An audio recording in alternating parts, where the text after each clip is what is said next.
Hi, I'm Derrick Jensen. This is Resistance Radio on the Progressive Radio Network. My guest today is Stephany Seay. She's a media coordinator with a Montana-based Buffalo Field Campaign, the only group working in the field, in the courts, and the policy arena in defense of the country's last wild migratory buffalo, the Yellowstone population. Stephany's been on the front lines with BFC for 15 years, and from the direct interactions and experience with these gentle giants, she and her comrades have come to the understanding that while we may be trying very, very hard to save the buffalo are desperately trying to teach us to save us from ourselves. So first, as always, thank you for your wonderful work, and second, thank you for being on the program. Thank you so much. It's so great to be here with you again. Thank you. So why don't we start with an introduction to buffalo and prairies and migration, and then move to the Buffalo Field Campaign after that. So tell us about buffalo, prairies, and migration. Buffalo. Well, buffalo are native to North America, to Turtle Island. They are the largest land mammal on this continent. They once existed in the tens of millions, upwards of 70 million, roaming from northern Canada down to Mexico, all the way as far east to Appalachia and almost to California. So they covered the continent, and they essentially created the continent. They are a migratory species, meaning they move with the change of the seasons and the availability of food. And in doing so, they help create the prairies and the grassland ecosystems. They're really woolly. Their fur is really woolly, and so they would help to carry seeds around in their fur. And their hooves are two-toed ungulate, and so their hooves gently till the soil and help the seeds get planted and help the soil germinate. And wallowing is something that buffalo do. They roll around on the ground, and in doing that, they create these divots in the earth that during the spring rains, imagine millions of these wallows all over the prairies, and the rains come and they fill up with water and create temporary habitat for birds and aquatic animals and others. They are a keystone species. They have a very strong symbiotic relationship with prairie dogs. Prairie dogs tend to like the way that buffalo graze and keep the grasses short enough so that the prairie dogs can feed. They're super beneficial. Obviously, the earth chose them. And once upon a time, there were tens of millions. And now the last wild buffalo population has been driven down to about 3,600 individuals. So they're in big trouble. Before we move on, I've got a few specific questions.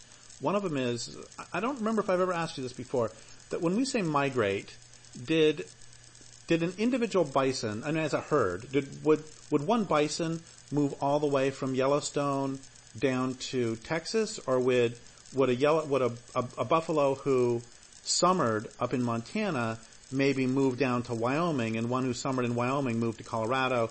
Did they move a little bit, or did they move the whole way down? We don't know, because as soon as the colonizers got here, they started killing them off, so we don't really know. And from our observations, I would say probably not. There were probably just different family groups and different herds that would use different areas at different times of the year. I don't think, one particular herd would travel from Virginia all the way to Montana, for example. That's the best that I can answer that question. And then the other one is, we did this math before, but let's do it again. That how long would an average buffalo live in the wild back then, do you think? And what would be the individual lifespan? Back then, probably upwards of maybe 20 years, 15 to 20 years. Okay, so if we have 70 million buffalo and they live 20 years, that means that there's 3.5 million dead buffalo per year. And then if each buffalo weighs 2,000 pounds? How much do they weigh? Yeah, mature bulls weigh 2,000 pounds. Okay, so to make the math easy, we have 3.5 million dead at 2,000 pounds each. Is my math right that that's 7 billion pounds of meat? Maybe, because you're asking the wrong person. I really suck at math. Well, let's see. 3.5 million dead, and if they weigh 10 pounds each, that's right. 35 million. They weigh 100 pounds each, that's 350 million. Yeah, that's That's my point is that I've read accounts, and this just breaks my heart. I've read accounts of packs of wolves in Texas when the Europeans first arrived. There would be hundreds and hundreds of wolves in one large pack. And the only way they can do that, of course, is if they have a lot of food. So this is just a tremendous, as well as all this planting they're doing, they're also feeding everybody. You know, I talk a lot about how salmon feed forests. So we could just say the same thing here, that the buffalo are not only tilling the prairie, they're not only helping the prairie to germinate, but they're also feeding everybody and their cousin. Exactly. And I mean, it's just a massive amount of biomass, those bodies on the ground. And grizzly bears and buffalo evolved together in a way that they're dependent upon each other. I mean, grizzly bears right now are having to turn more and more to buffalo. They've always eaten buffalo, but now they're having to turn more and more to them because their other food sources, like the army cutworm, moss, the little Yellowstone lake trout, are disappearing because of climate chaos.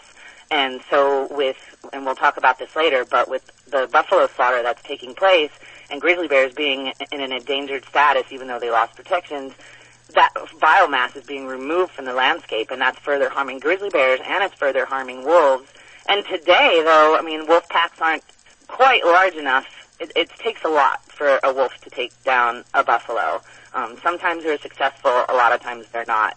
But once upon a time, the buffalo, they fed everybody, including the earth herself. Well, and honestly, yeah, they could take down a buffalo. I mean, 100 wolves could probably take down a lot of things, but they wouldn't also need to, because if you have that many buffalo, you're going to have them dying of just old age. They'll be dropping off. I've read accounts of herds of buffalo that would take literally days to pass.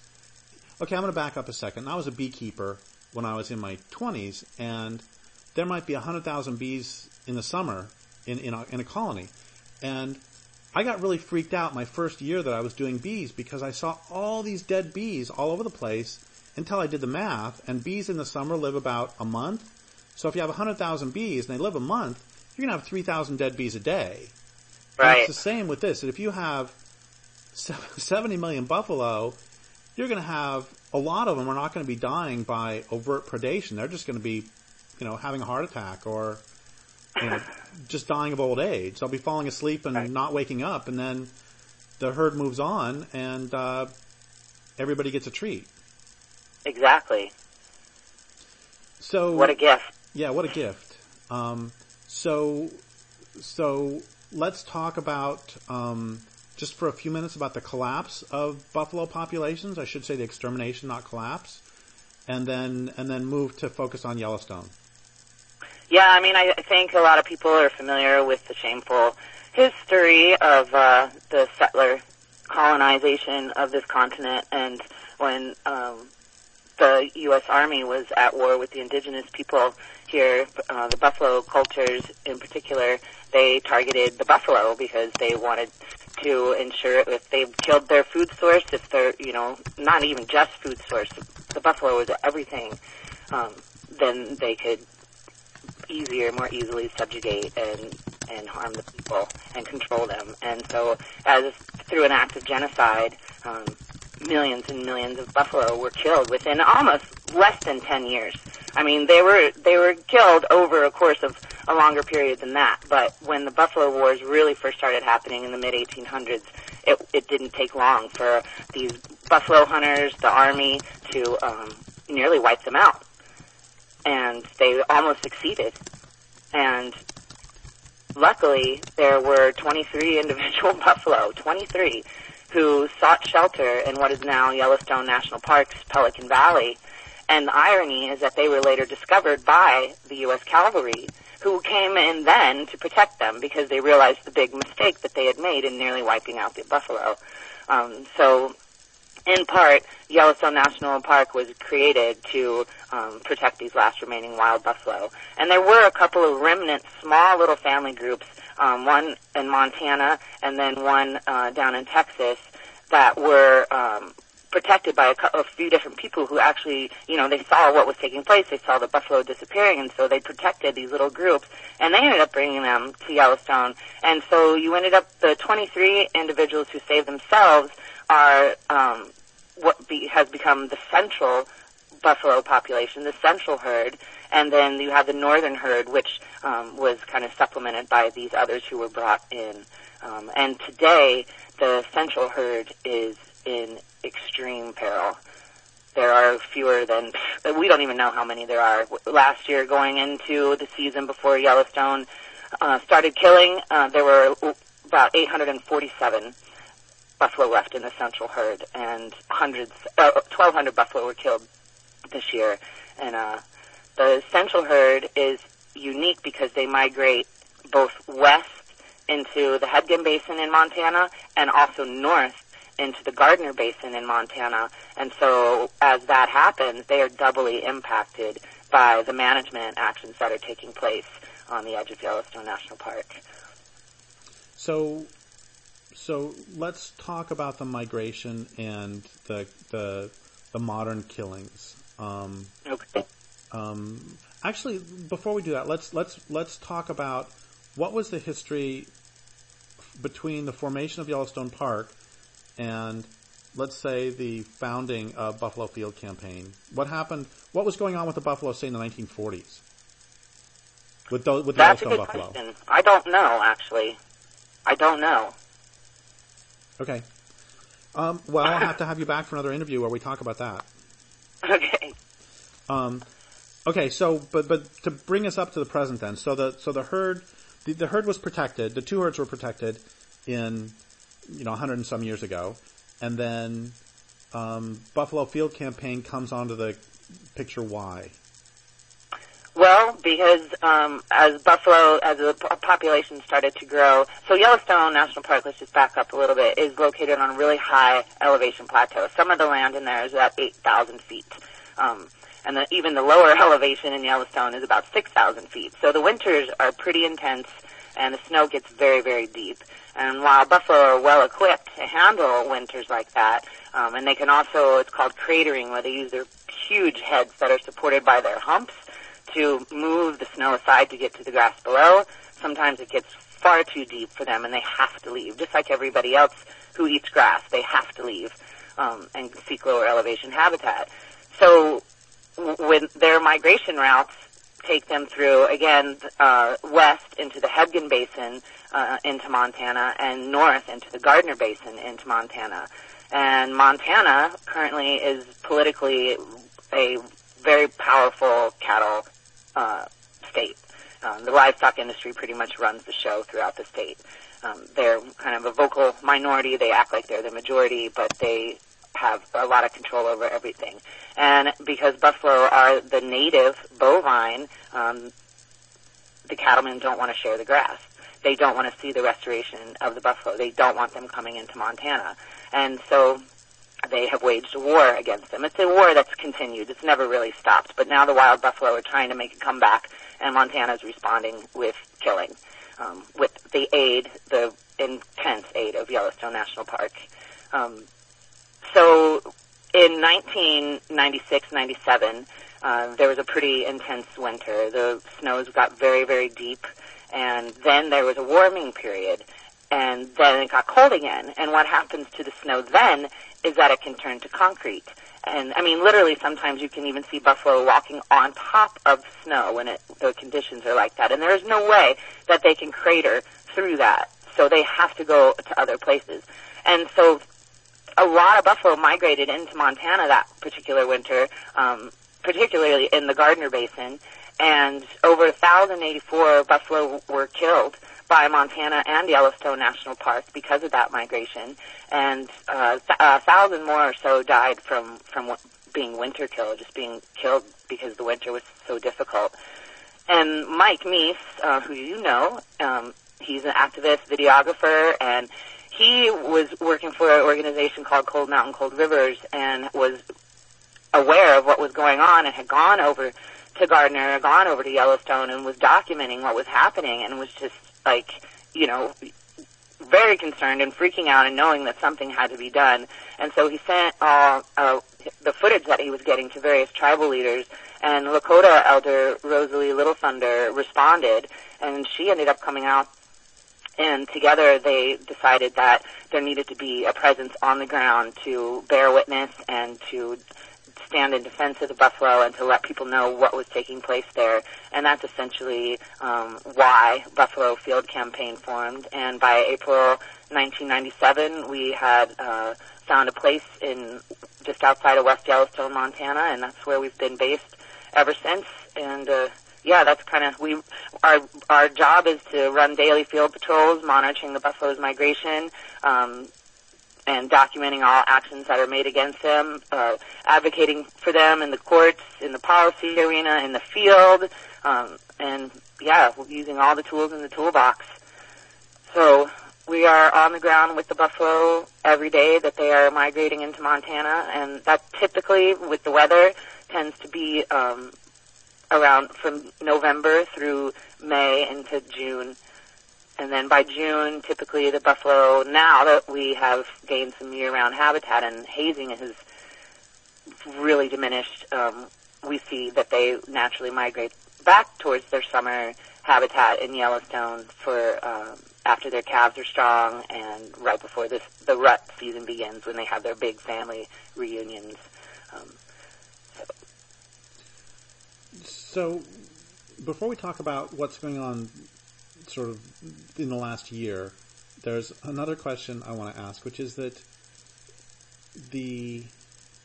sometimes they migrate, when they're migrating, sometimes it's through wildlands, and don't they also sometimes migrate through areas with human populations? And you know me, and you know that I see bears essentially every day, and I love seeing bears, and I just have to say that if buffalo were native to this area, I would be overjoyed to look out my window and see some buffalo walking past. And if we ignore the ranchers and just talk about normal human beings, just regular people, do most people, when they see a buffalo walk past their house, are they happy, or do they hate them?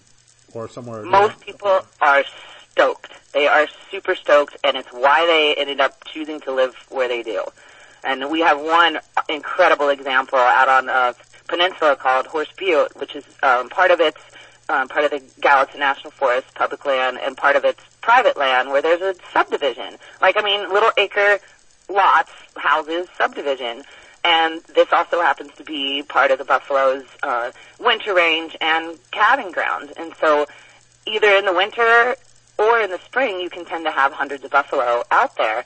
And this subdivision, Hebgen Lake Estates, Yellowstone Village, is it's the perfect living example, perfect classroom of coexistence.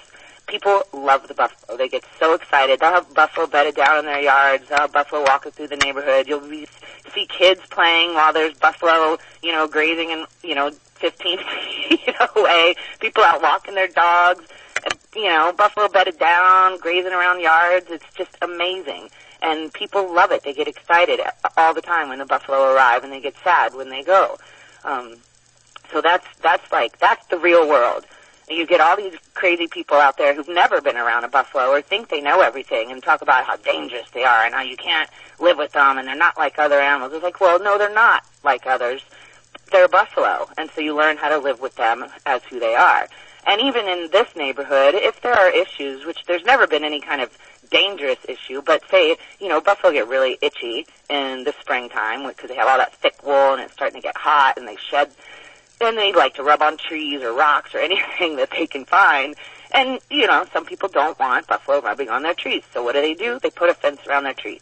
Problem solved. Now the buffalo can rub on the fence. And the tree's good. And everyone's happy.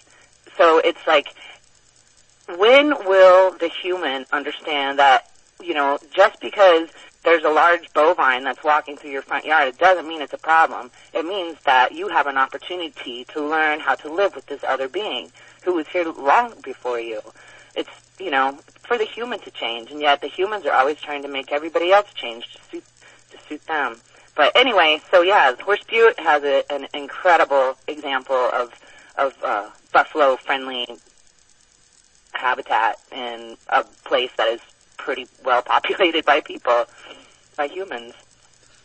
And the same in the Gardner Basin. It's kind of not quite as pro-buffalo, but there are definitely lots of friends of buffalo, and it's getting stronger over there. They don't have the same year-round habitat over there as they do in the Hebgen Basin, but we're working on that. And then one thing, though, that did happen in the Hebgen Basin, there had been a large tract of private lands called the Galanis, owned by the Galanis family. It was close to about 700 or so acres, and buffalo-friendly. Lots of grass, just huge rolling hills of grass, and the buffalo love it. That land just got sold, and the Buffalo Safe Zone sign that was there has been taken down. We don't know what's going to happen. We don't know who these owners are or how they are going to treat the buffalo, how things are going to change, but hopefully they will have a clue that their surrounding community are staunch supporters of wild buffalo, and if things go badly for them there, that they're not going to be very popular. But it was a big blow to lose that land and see those signs come down. We don't know what's going to happen. So I want to ask about what has happened in the past year or so since we did an interview. But there was a question I was going to ask earlier and I forgot, so I'm going to jump out of order here.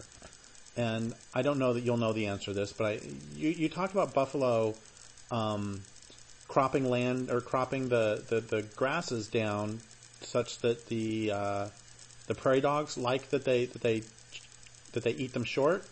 Because they can see better. Yeah.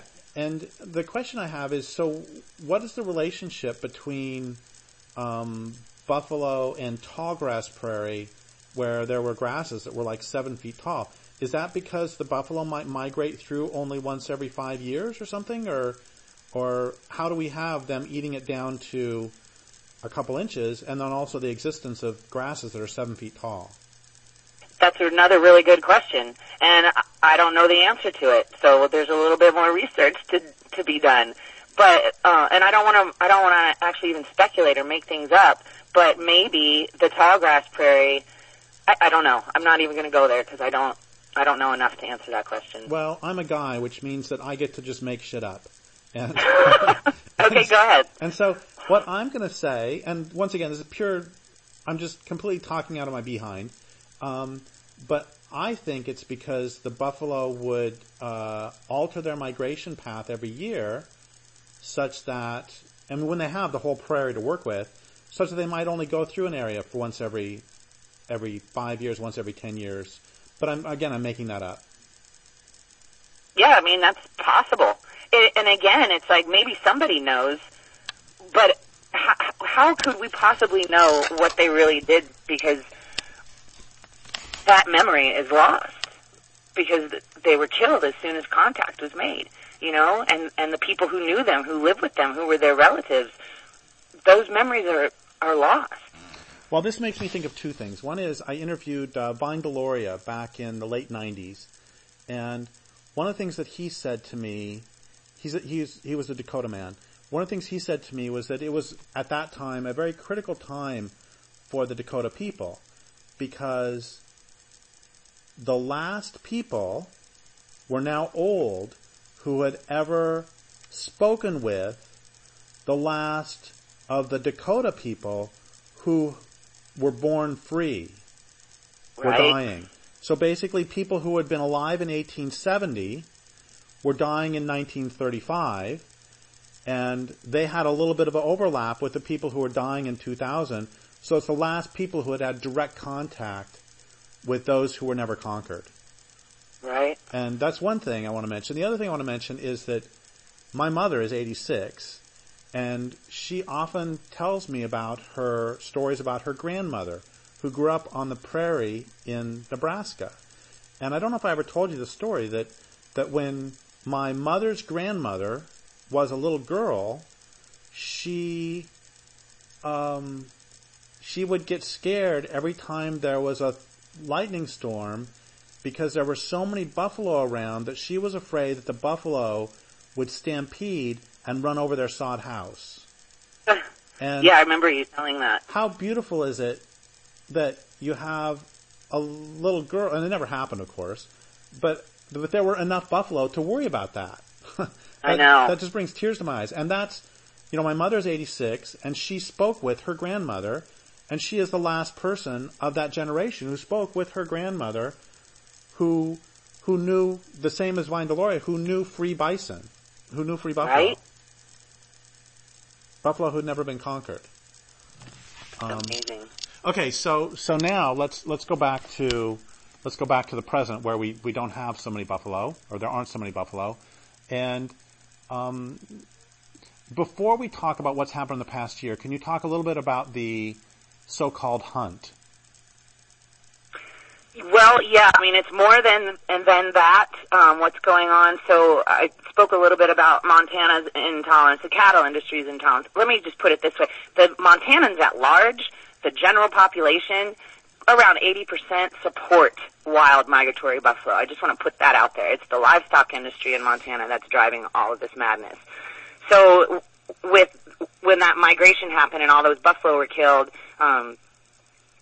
Montana had also sued Yellowstone for allowing, if you can believe that, for allowing wild buffalo to migrate into Montana.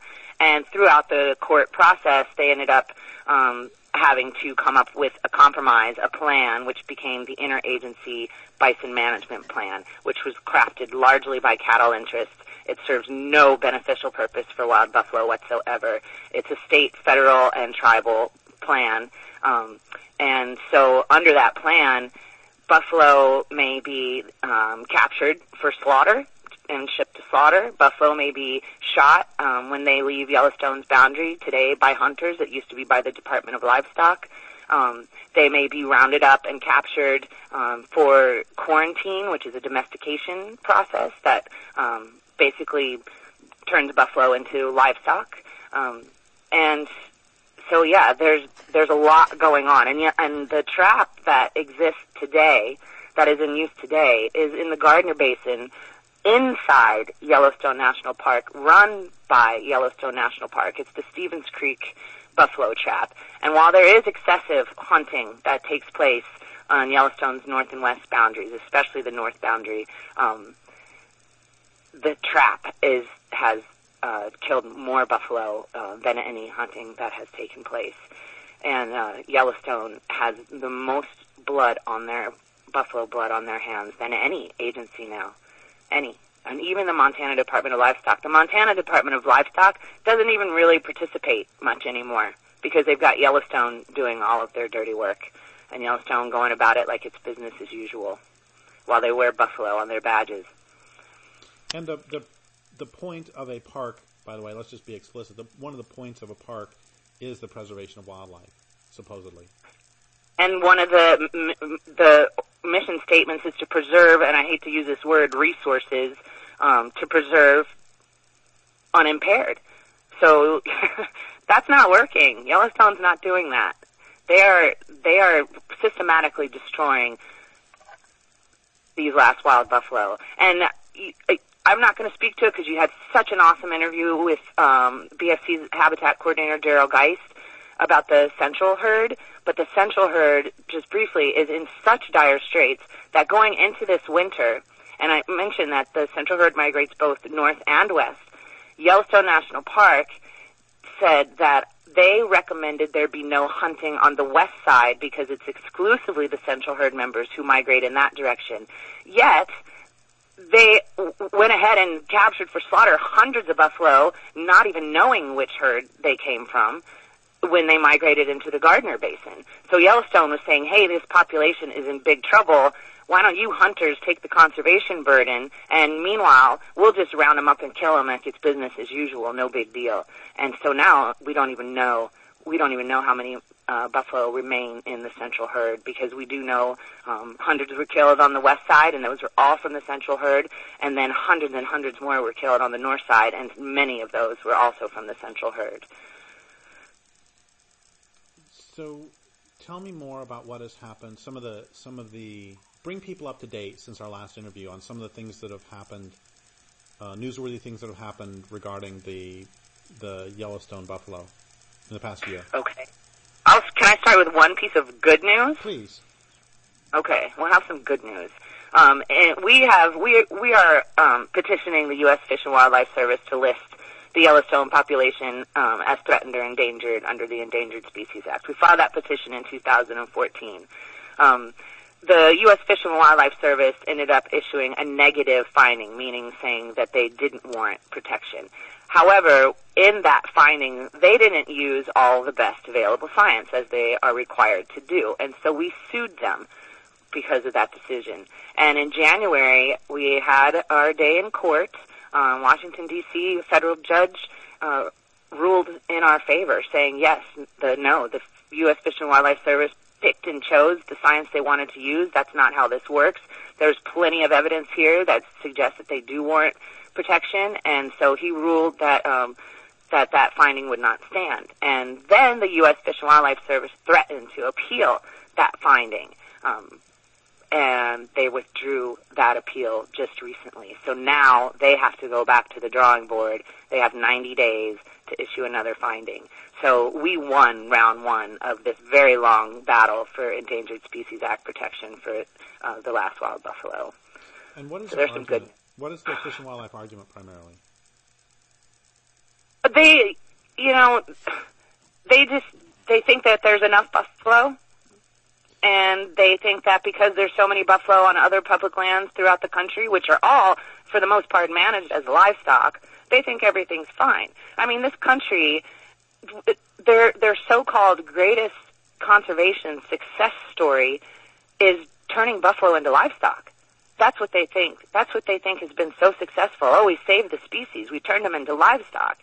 So there's a terrible mindset in relation to buffalo. And so the Fish and Wildlife Service is kind of looking at all these other populations that aren't wild, that aren't even genetically pure, and counting them among the last wild ones, the last ones to migrate, the last ones to live without fences, the last ones, well, not the last ones, but almost the last ones to not be contaminated with cattle genes. So there's a lot of science that challenges that, and that's the science that they didn't look at, and so now they have to go back and look at that. So when you say that that the buffalo in other parks are treated as livestock, are there any other?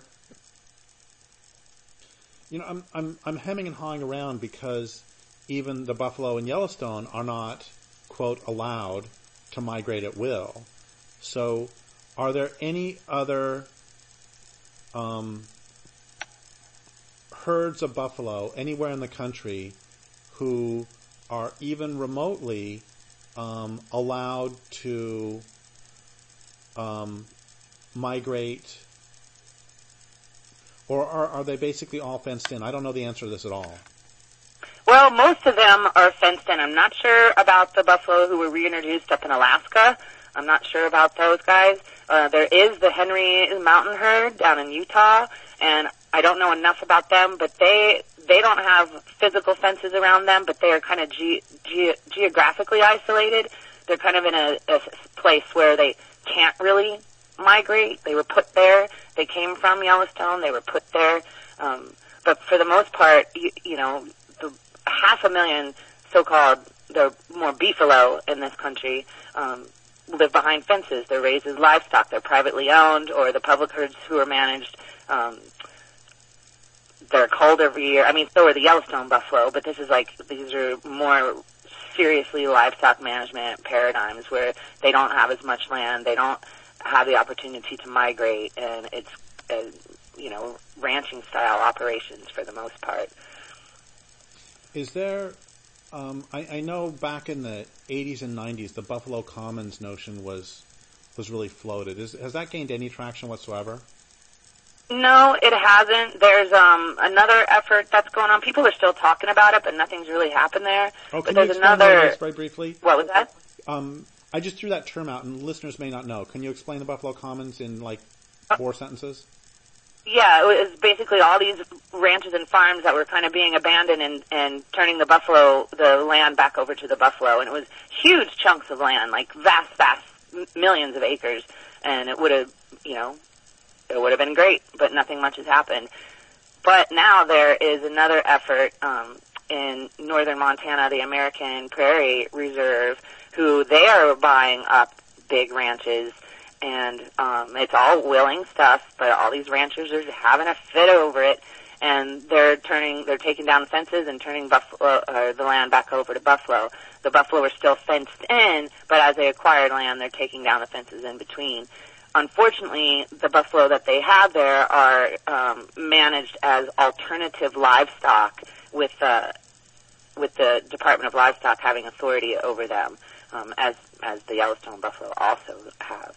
But the best news is that they're being really successful, and their vision is to create these massive tracks, these corridors that lead south down towards the Gardner Basin, and then west from the Hebgen Basin up north towards Glacier, and then back east. And we love that part. That part's really great because we need that to happen for the Yellowstone population, and that's the only other thing like that I know of that is currently taking place. I know there were some discussions a long time ago, like decades ago, about tribes taking the lead on some of this. Are the Indigenous nations working with those people that you just mentioned? Yes, well, no, not really. The American Prairie Reserve, I'm not sure how much they are involving the Indigenous communities. They're very close to Fort Belknap and close to Fort Peck, but to my knowledge, they're not working as closely with them as they should be. So, tell me some other news from the past year. Well, I guess another bit of good news that did happen this year is so the trap that's inside Yellowstone National Park is a fortress. It's an industrial size, glorified cattle corral operation. And the park has a 7-mile public closure around the facility. So it's hard you can't even see what's going on in there, much less, trust Yellowstone to tell you. And they won't tell you. They don't tell you until weeks and weeks later. Wait. Are you saying that on public lands that they are prohibiting people from approaching within 7 miles? Yeah. Okay, I just want to point out that I have not heard that until this moment. And if you, in California, say, try to close any area to people riding off-road vehicles on public lands, they pitch a fit. Right? Okay, go ahead. Yeah, so there's this huge closure around the park, and so it's very frustrating. I mean, I sued Yellowstone over to gain access to that facility so that we could see what's going on in there, because we know really bad things are happening in there, and the public has a right to know. Lost the lawsuit after a couple of years, but ended up gaining a little bit of access. Of course, it's choreographed because it's organized by Yellowstone. They started doing these media tours, but even on the days when they're in charge of what we get to see, you still see some really terrible things. Oh, I can barely look at the pictures that you've sent out. They're too heartbreaking. So, that's what that's from. So we did get to show people what was going on in there, and that was again on a day when the world was watching, so they really toned it down. I can't even imagine what happens there when no public eye is on it. But anyway, so that trap is the bane of our existence. It's got to come down. And this year, it ended up being attacked 4 times, different times. On one occasion, somebody or somebodies went in and released 52 bulls who were being held for quarantine purposes. And on another occasion, when Yellowstone started capturing for slaughter, the trap was attacked again, and there was buffalo who were released, and unknown individuals again. And then later in the season, as the capture for slaughter operations really started, there were 2 gentlemen who had been with Buffalo Field Campaign at one time who locked down inside the trap to the squeeze chute, which ironically is called the silencer, which they have spray painted over because the people have seen it now. And they locked down to the squeeze chute, which drew a lot of media attention. It didn't stop the slaughter, but it helped raise a lot of awareness and gave people a little bit of inspiration. And then I think it was a few weeks later, as the slaughter continued, there were two gentlemen who also had been formerly with Buffalo Field Campaign that locked down to the access road to the trap, which is some concrete barrels. And so once again, the trap was attacked, and they were trying to block slaughter trucks from entering the park, that access road to the trap, to prevent them from going to get buffalo. And Yellowstone's response to that was to bulldoze another road and just drive around them. So that's how eager they are to ship buffalo to slaughter. But it put Yellowstone on notice that people are sick of this, that trap is not impenetrable, and yeah. So that happened. But at the same time, going into the winter, the park and all the agencies had decided, we want to kill about 600 to 900 buffalo this year. And unfortunately, they continued to slaughter, and they ended up killing about 1,200 buffalo this year. So they went well over their own kill quota, even though those actions had taken place. And, some of us think that it may have been in response to that. Well, if any of those people are listening, not the people who slaughtered, but the people who fought against the trap, I would like to say thank you. Yeah, they are heroes, and they're absolute heroes. So what other news in the past year, buffalo-related news from Yellowstone?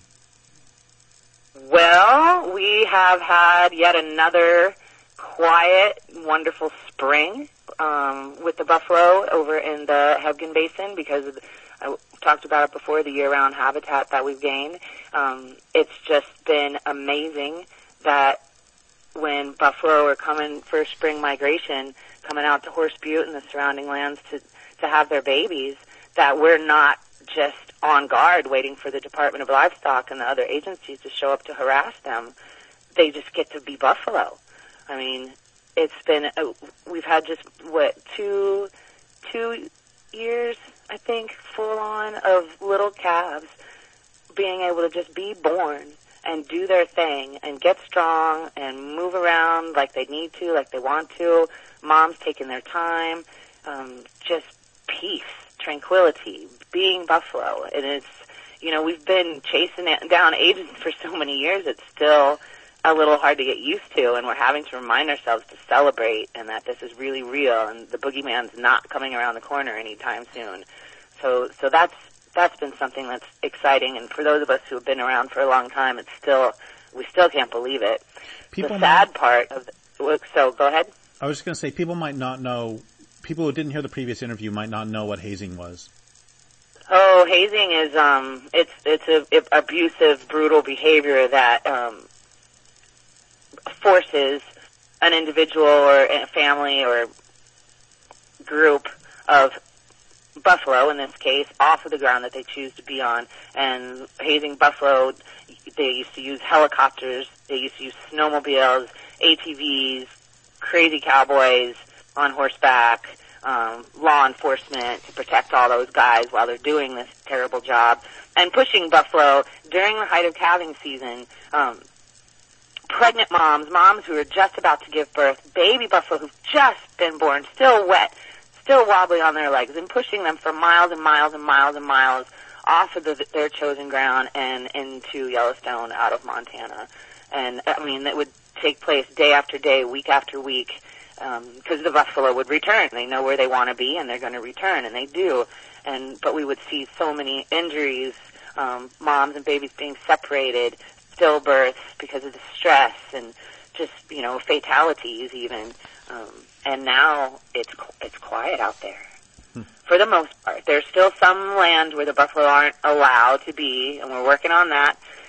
But the hazing, I think we had maybe 2 hazing operations this year, and that was a total of 12 buffalo at one point and another 5 at another point. So it's changed in that regard. The sad part is that this is in the Hebgen Basin where the central herd exclusively migrates into, and so because they're so imperiled and their population's been so diminished, we're not seeing the numbers of buffalo coming into that basin right now. And so it's like, we threw a big fat party and nobody's showing up. And it's really terrifying because we used to see, upwards of 600 buffalo or so in the basin in the springtime, and I think this year we hardly counted 200. That is pretty scary. Yep.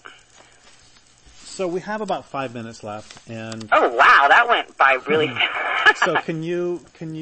I want to end in a few moments with how people can become associated with Buffalo Field Campaign. But before then, do you have any other news or any things that are going to be news within the next 6 months? Anything's happening?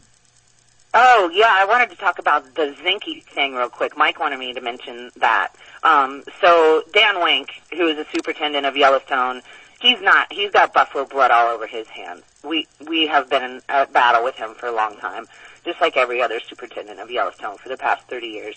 Yet, I guess him and Zinke, who is the Secretary of the Interior, who's also a Montana cattleman, a Trump appointee, and Wink got into a fight over something about buffalo. And so it's come out that Wink has now been ousted by Zinke. We don't exactly know much about who's going to replace him, but Zinke also has stated that he wants to drive the population down even further to 2,000 buffalo. So now we have a whole new battle on our hands with that. So we need help, and you can get involved. You can check us out on the internet at buffalofieldcampaign.org. Give us a call, 406-646-0070. We are a volunteer-based organization. Our field season runs mid-November to the end of May. We provide room, board, gear, and training, and you get to spend time in the field with wild buffalo. Some days are good, some days are really difficult, but it is rewarding work, and the buffalo need us to be there for them. And we run patrols in both the Gardner and Hebgen basins, and sometimes we're out on skis and snowshoes, sometimes we're unfortunately driving around a lot, other times we're hiking, depending on the time of year, but we're always in the presence of wild buffalo, and it's one of the greatest gifts that I've ever been getting, to being able to do this work to defend them. And obviously things aren't going well, so we have to work even harder now. But some things have changed for the better, and we press on just like they do, with persistence, resistance, and endurance. And people don't have to show up for the entire 6 months. No. I mean, we try to ask people to give about 2 weeks of their time, but we never turn anybody away. If somebody can just only come even for a day or two, that's fine. But some people come and they never leave. Some people come for a whole season. Some people come for a month. I never left. And I'm going into my 16th season next year. And also, and we've talked about this before, those who are not 25 years old and capable of snowshoeing all day, or 50 years old and capable of snowshoeing all day, there still is room for people who are not, well, hell, I couldn't snowshoe all day. So there would still be room for somebody like me. Absolutely. There's stuff to do around the cabin. There's like the patrols in Gardner you could totally do. I mean, there's stuff. Yes. Yes. Come. We can use the help. And I just want to say also that I know several people who have gone to volunteer at BFC, and every single one of them has said that it was one of the most wonderful and life-changing things they've ever done in their lives. It's so great, and I know exactly who you're talking about, and we have had so many DGR folks in the house at BFC in the past few years, and it's just been awesome. And I'm really glad that they're having those experiences, and I know there's folks that are going to be coming back, and yeah, it's been great to have that solidarity in the field. So is there anything else you want to say about Buffalo or BFC before we wait to the next interview we do? always be yourself. If you can't be yourself, be a bison. Well, thank you so much for all of your work, and thank you for saying that, and thank you. I would like to thank listeners for listening. My guest today has been Stephany Seay. This is Derrick Jensen for Resistance Radio and the Progressive Radio Network.